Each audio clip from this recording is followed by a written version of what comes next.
Le gouvernement brésilien est très en colère contre Donald Trump. Très en colère. Très en colère. Pourquoi? Parce que Trump a décidé de prendre des ressortissants brésiliens, les embarquer dans un avion, les menotter s'il vous plaît, et les renvoyer au Brésil. Donc ils ont fait tout l'avion, tout le trajet menotté dans l'avion. Ok? Ils ont été renvoyés au Brésil.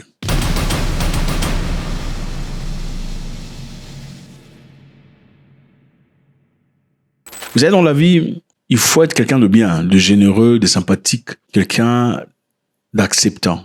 Mais on ne peut jamais respecter votre gentillesse et sympathie si vous n'avez pas de force. Il faut d'abord être fort, ok, avant d'être conciliant, acceptant, généreux et sympathique. Pour être généreux, sympathique et conciliant, il faut d'abord être quelqu'un de dangereux. Donc, il est important d'être un homme dangereux, capable de faire des choses absolument destructives. C'est-à-dire, il faut être un homme en capacité de détruire pour préserver l'intégrité de sa famille. Mais ensuite, choisir d'être généreux, gentil, sympathique. Ça, c'est respectable. Mais un homme sympathique, moi je suis sympathique, je ne peux pas faire du mal à quelqu'un. Tu es un homme absolument stupide. Personne ne peut respecter ça. Et n'importe quel brigand saisirait l'opportunité d'entrer dans la maison de ton père et y faire la pagaille parce que tu es quelqu'un de conciliant. Le monde agressif ne respecte que l'agression. Le monde violent ne respecte que la violence. Voilà. Donc les bandits ont seulement peur des choses horribles. C'est-à-dire un homme violent a peur d'entrer dans une maison où il sait qu'il y a probabilité de violence en retour. Un homme armé ne peut pas entrer dans une maison où il y a des armes. Il va regarder, s'assurer que là où je vais voler, il n'y a pas d'armes. C'est donc ça. Alors, le Brésil est très en colère contre Trump.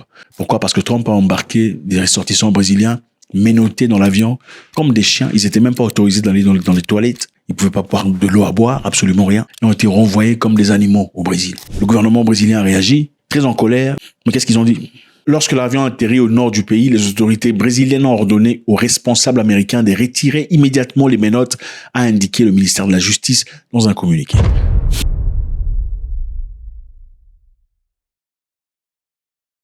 Le Brésil demandera des explications au gouvernement américain sur le traitement dégradant infligé aux passagers sur le vol de vendredi soir. Demandez des explications. Vous pensez que si vous prenez les Américains, vous les menottez dans l'avion pour les emmener, les États-Unis demanderont des explications?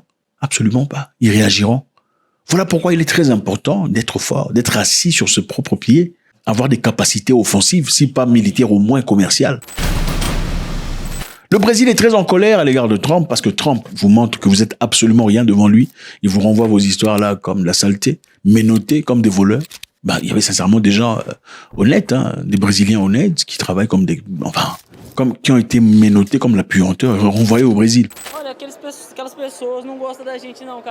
Regardez ces types, ces gens ne nous aiment pas. Non, ils nous traitent comme des chiens. Les chiens sont mieux traités que nous. Parce que nous étions attachés avec des menottes aux poignets, à la taille et aux jambes. Et pour aller aux toilettes, nous devions marcher comme ça. Il n'y avait pas d'eau. Ils avaient du mal à nous donner de l'eau minérale et de la nourriture. Il faisait très chaud. Il y avait des enfants dans l'avion. Nous avons demandé à aller aux toilettes et ils ne nous ont pas laissé faire. Donald Trump a promis de faire un travail énorme d'expulsion de tous ceux qui sont aux États-Unis illégalement. Nous savons qu'il y a beaucoup d'Africains d'ailleurs qui vivent aux États-Unis avec le système de mariage en blanc. Un système où on paie à peu près $10,000 pour épouser une noire américaine généralement, ou une personne ayant la nationalité américaine, vous permettant ainsi de vivre aux États-Unis légalement. Bon, ce n'est pas toujours qu'on est amoureux de la personne. Beaucoup de gens l'ont fait, beaucoup de gens le font toujours aujourd'hui. On sera en train de traquer ces personnes. Trump a promis qu'il se servira de l'armée pour le faire. Il a commencé. Qu'est-ce que le Brésil pourra faire en retour pour se faire respecter? Absolument rien, parce qu'ils n'ont pas été préparés. La même histoire s'est passée en Colombie. En Colombie, Trump a envoyé 2 avions portant des ressortissants colombiens pour aller les refouler, les débarquer en Colombie. La Colombie a absolument refusé d'accepter ces avions. La Colombie a renvoyé les avions aux États-Unis en défiance contre Donald Trump. Trump était très énervé par rapport à ça. Comment ça se fait, vous pouvez me défier comme ça? Et il a dit, puisque vous refusez d'accepter vos ressortissants, le pays sera sujet à des taxes à hauteur de 25% pour tous vos éléments. Trump a écrit sur Truth Social. Truth Social, c'est le réseau social de Donald Trump. Il a créé après qu'il était expulsé de YouTube, Facebook et Twitter. Il a fabriqué son histoire à lui-même. C'est ça le pouvoir. Il dit que le refus de Pedro d'accepter le vol mettait en danger la sécurité nationale des États-Unis. Donc les refus des émigrants quelques gens qui sont partis là-bas, met en danger la sécurité nationale des États-Unis. Il dit, les mesures de représailles comprennent l'imposition de droits de douane de 25% sur tous les produits colombiens entrant aux États-Unis, qui passeront immédiatement à 50% dans une semaine. C'est-à-dire, je mets immédiatement 25% de taxes sur tous vos produits. Et dans une semaine, si vous ne changez pas d'avis, ça sera à 50%. La Colombie deal beaucoup avec les États-Unis. C'est-à-dire le grand marché colombien, c'est les États-Unis d'Amérique. Voilà pourquoi il est important de diversifier ces marchés, ces sources de revenus. Parce que quand on a un problème quelque part, ça devient très compliqué si vous n'avez qu'une seule source de revenus. Alors comme les États-Unis, le plus grand échangeur de la Colombie, on va établir 25% de taxes sur toutes les marchandises qui partent aux États-Unis. Et dans une semaine, si vous refusez de changer d'avis, ça ira à 50%. Qu'est-ce qui s'est passé ensuite? Ça ne se limite pas là. Donald Trump a promis une interdiction de voyager, des révocations des visas des fonctionnaires du gouvernement colombien. Donc, il punit aussi le gouvernement colombien et des sanctions d'urgence en matière de trésorerie bancaire et financière. Donc, on va vous agenouiller pour vous montrer. Le président colombien aussi n'était pas aussi facile. Il a répliqué en disant, OK, comme vous nous donnez 25% de taxes, on fera aussi 25% de taxes sur vos produits à vous. Le président gauche Gustavo Petro a d'abord menacé d'imposer des droits de douane à 50% sur les produits américains, puis publié sur X qu'il aurait ordonné à son ministre de Commerce d'augmenter les droits de douane sur importations américaines de 25%. Voilà un homme qui sait tenir debout, tenir tête à n'importe quelle agression. Il est très important de se tenir sur ses deux pieds. OK? Ça vous donne cette liberté. Alors, après avoir fait ça, le président américain a rugi. Et malheureusement, les amis, on vient d'apprendre que la Colombie n'a pas pu résister. Ils ont finalement changé d'avis. Okay? Ils vont accepter leurs ressortissants pour pas que Donald Trump n'explose. Nous avons surmonté l'impasse avec le gouvernement américain.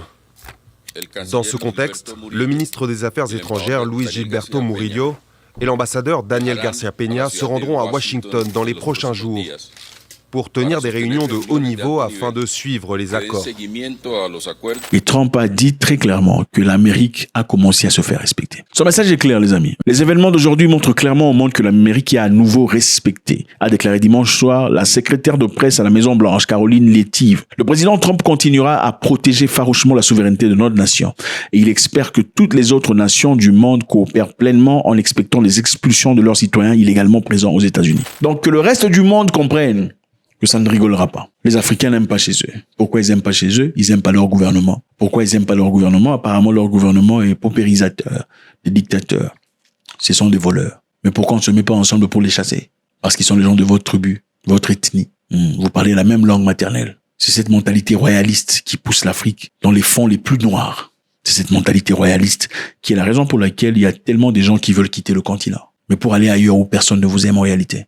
Les Africains ne seront pas protégés. Si on peut faire de telles choses au Brésil, de telles choses en Colombie, alors l'Afrique ne sera pas omise. C'est aussi simple que ça. Je vous rappelle que Donald Trump, il y a un moment, disait que l'Afrique is a shithole country. Et shithole country, c'est-à-dire un trou de l'Afrique, ce sont des pays, des trous du... Voilà. Aucun respect. Il vous renvoie dans votre pays menotté. Menotté dans l'avion. Comme des bandits, des brigands. Et parmi ces gens, il y avait des docteurs, des ingénieurs, il y avait des travailleurs, des esthéticiens. Des enfants, menottés, les mains et les pieds. On vous renvoie chez vous à la maison. Les plaintes des personnes étaient très sérieuses en raison de violations. Des familles, des enfants. Certains autistes ou souffrant d'un handicap quelconque ont vécu des situations très graves dans ce même avion. Alors, est-ce que M. Donald Trump est mégalomane? C'est un méchant, c'est un mauvais peut-être? Point d'interrogation. Y a-t-il du mal à vous demander de rentrer chez vous à la maison, d'améliorer votre pays, améliorer votre nation? Okay. Assurez-vous que vos dictateurs quittent le pouvoir parce que vous en avez le pouvoir. C'est vous qui leur donnez le pouvoir puisque vous refusez de vous mettre ensemble, vous léguer et leur demander des réponses. Comment ça se fait qu'une personne, il y a quelque temps, n'avait absolument rien? 2 semaines, 2 mois au gouvernement, il commence à construire des immeubles. Et au lieu de lui poser des questions qui en valent la peine, vous l'acclamez, disant « Ah, il a réussi dans la vie ». C'est quelle culture? Vous ne pouvez malheureusement pas vivre dans une culture villageoise, espérant vivre dans une certaine démocratie. Ça n'a aucun sens. Soit vous êtes royaliste, soit vous êtes démocrate. Mais dans une démocratie, il y a le respect de l'argent de la population, le respect du contribuable. Vous ne pouvez pas acclamer quelqu'un seulement parce qu'il est de votre tribu, il est en train de voler. Sinon, vous en subissez les conséquences. Trump dit, rentrez chez vous, on va vous faire rentrer de force. Et on va vous menotter. Imaginez-vous, vous avez quitté l'Afrique comme beaucoup de gens le font. Vous partez au Brésil, vous marchez à pied jusqu'à Texas, vous rentrez. Pour qu'on vous ramène chez vous à la maison menotté. Honteux, n'est-ce pas? Alors, Trump est-il sain? La réalité est celle-ci. Donald Trump a récemment demandé, dans un appel téléphonique avec le leader du Danemark, il veut prendre contrôle de Groenland. Voilà Groenland. C'est une partie territoriale contrôlée par le Danemark depuis beaucoup, beaucoup d'années. Donald Trump veut annexer Groenland aux États-Unis. Pourquoi? Ce qui se passe là, il y a des choses qu'on ne raconte peut-être pas. Les militaires américains sont sur Groenland depuis très longtemps, mais ce sont de petites bases. Il y a des systèmes de détection américains contre-nucléaires qui sont sur Groenland depuis très longtemps. Mais là, Groenland est en train de fondre. La glace est en train de fondre. Et Groenland regorge de sources presque intarissables de pétrole, de cobalt, de coltan, d'uranium et beaucoup d'autres choses qui sont essentielles à l'épanouissement, à la technologie et aux finances. Donc, on va vous le prendre de force. Il a fait un appel téléphonique, ça n'a pas marché. C'était très dur entre lui et les leaders du Danemark. C'était très rude au téléphone. Il dit, nous prendrons Groenland de gré ou de force. Les gens ne savent même pas si le Danemark a un droit légal sur ce territoire. Mais si c'est le cas, ils devraient y renoncer parce que nous en avons besoin pour notre sécurité nationale, pour le monde libre. Pouvez-vous recourir à la coercition militaire? Je ne vais pas m'engager là-dessus maintenant, c'est possible. En quoi est-ce différent de ce que fait M. Poutine par rapport à l'Ukraine? Vous comprenez que dans la vie, il faut être fort.